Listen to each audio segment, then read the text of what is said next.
안녕하세요. 동포세계 김용필입니다. 네, 오늘은 4월 16일인데요. 오늘은 선거 결과와 관련돼서 좀 여러분들에게 말씀을 드리고자 합니다. 선거 4월 10일 끝났지만은 이렇게 모임을 가지면은 또 선거 얘기 계속 이 얘기를 나누는 것 같습니다. 지금도 뉴스를 보니까 오늘 윤석열 대통령이 국민에게 대통령이 잘못해서 이렇게 결과를 냈다, 패배를 냈다, 이렇게 사과 이런 발언도 하기도 했고요. 이 국정 쇄신을 하겠다, 좀 더 국민 눈높이에 맞서 낮추겠다, 이런 얘기도 하긴 했는데, 네, 어쨌든 상당한 또 어떤 변화가 있을지 한번 지켜봐야 될 것 같습니다. 오늘은 이 재외국민 투표와 관련돼서 말씀을 드리고자 하는데요. 이 윤석열 정부 들어서 밀어붙이다시피 해서 지난해 6월 달에 이 재외동포청이 설립이 됐죠. 그리고 재외동포 기본법도 제정이 되고, 그리고 재외동포 정책 기본계획이 시행이 올해부터 첫 시행이 됐습니다.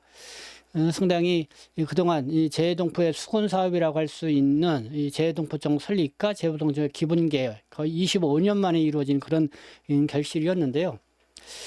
그럼에도 불구하고 이번 총선에서는 그 효과를 독특히 보지 못한 것 같습니다.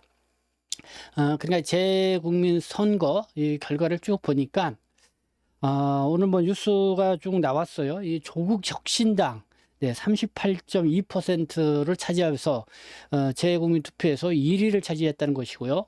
그다음에 더불어민주당이 2위, 그다음에 국민의 미래인가요? 국민의힘 비례정당 국민의 미래가 3위를 차지했다는 이런 결과를 내보이고 있습니다. 그래서 이번에는 국회의원을 뽑는 이 총선이었지만은 결국은 윤석열 대통령의 이 심판 성격이 강하게 대두된 그런 선거였다는 것을 재국민 투표 결과에서도 여실히 드러나는 것 같습니다. 한번 볼까요? 그냥 올해 22대 국회의원 선거였죠. 사전 등록 재외국민 투표자 수가 14만 7,989명이었는데요. 실제 선거에 참여한 사람은 9만 2,923명이었다고 합니다. 그래서 역대 총선 재외 투표율 중에서 가장 높은 62.8%를 기록을 했다. 근데 비례정당 투표에서 조국혁신당이 3만 4,791표로 득표율 38.2%를 1위를 차지했고, 그 이어 더불어민주당이 2위 한 2만 5천 표, 그리고 국민의 미래가 2만 98표로 3위 이렇게 차지한 그런 기록을 볼 수가 있습니다. 이번에 이렇게 창당 1개월 만에 어쨌든 돌풍을 일으켰던 조국혁신당, 이 전국에서는 비례대표 정당 투표에서 3위를 기록했지만은 재외국민 선거에서는 1위를 기록했습니다. 그러다 보니까 이 조국 대표와 관련된 입장 표명도 언론에서 관심을 갖고 있는 것 같습니다. 이 조국 대표의 입장 표명 내용을 보면은 이렇습니다. 지난 2년간 대한민국 이미지가 훼손돼서 국격이 떨어졌다라는 한탄이 해외 곳곳에서 흘러나왔다고 들었다. 눈을 떠보니 조국이 선진국이라고 하셨던 재외 국민들께서 고작 2년 만에 눈을 떠보니 도로 호중국이라고 하셨다. 그로 인해서 해외에서 삶에도 어려움을 겪는다는 말씀도 들었다. 네, 이렇게 입장을 밝혔습니다. 네, 눈을 떠보니 조국이 선진국이라고 하였던 이 재외 국민이, 여기서는 조국은 사람 이름 조국이 아니라 조국이죠. 그러나 최근에 재외동포들이 눈을 떠보니까 도로 이 후진국이 됐다, 이런 말을 많이 한다, 이렇게 들었다고 입장을 표명을 하고 있습니다. 그만큼 해외에서 거주하고 있는 재외동포들의 삶도 어려움을 겪는다는 이런 말을 많이 듣는다, 이렇게 얘기를 했고요. 그러면서 이 조국 대표는 이번 총선은 날로 추락하는 대한민국의 민주주의와 국격을 되살리기 위한 재외 국민들의 눈물과 땀이 서린 노력이었다고 본다. 그 결과 야당들이 이겼다고 이렇게 덧붙여서 얘기를 했습니다. 네, 어쨌든 윤석열 정부는 재외동포청을 설립을 하고 재외동포 기본법 제정, 또 재외동포 정책 기본계획 수립, 상당히 이 동포들의 수건 사업을 이루어지는데 이렇게 힘있게 나갔지만은 이번 총선에서는 그 효과를 보지 못했다. 그래서 왜 그랬는지 좀 꼼꼼히 따져봐야 되지 않을까 이런 생각이 듭니다.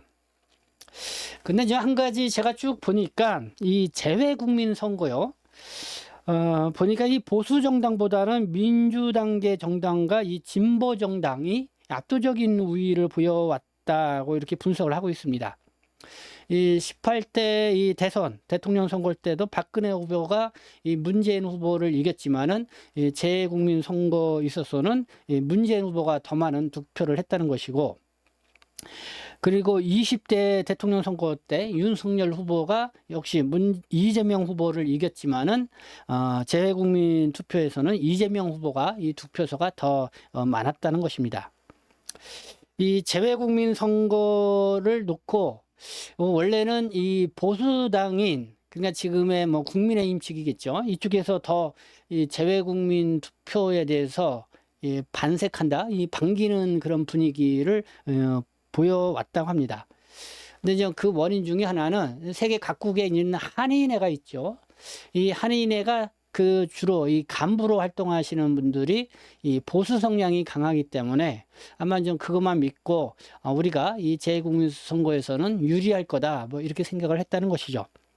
그러나 실제 이 투표를 하고 보니까 이 보수당보다는 이 진보당 또 민주당 뭐 이런 쪽에 투표율이 더 높게 나왔다, 이런 겁니다. 뭐 그런 측면을 보면은 이 한인회가 이 재동포의 어떤 민의랄까요, 이런 거를 충분히 반영하지 못하고 있고 그런 측면이 좀 있는 게 아닌가, 그런 것도 생각해 볼 수 있는 그런 것 같습니다. 어쨌든 간 윤석열 정부는 이번에 어쨌든 뭐 총선에서 크게 이 심판을 받았다, 이렇게 생각이 듭니다. 역시 이 재외 국민한테도 큰 심판을 받았다. 특히 이 조국 혁신당, 이 윤석열 정부의 윤석열 대통령에 대한 심판을 전면적으로 내걸고 이번에 등판을 했던 이 조국 혁신당, 창당 1개월 만에 아주 돌풍을 일으켰는데, 이 재외 국민 투표에서도 이 압도적인 1위를 차지하는 그런 투표를 보였다는 것은 윤석열 정부에 대한 이 심판이 그만큼 재국민 투표에서도 강하게 일어났다, 이런 생각이 듭니다.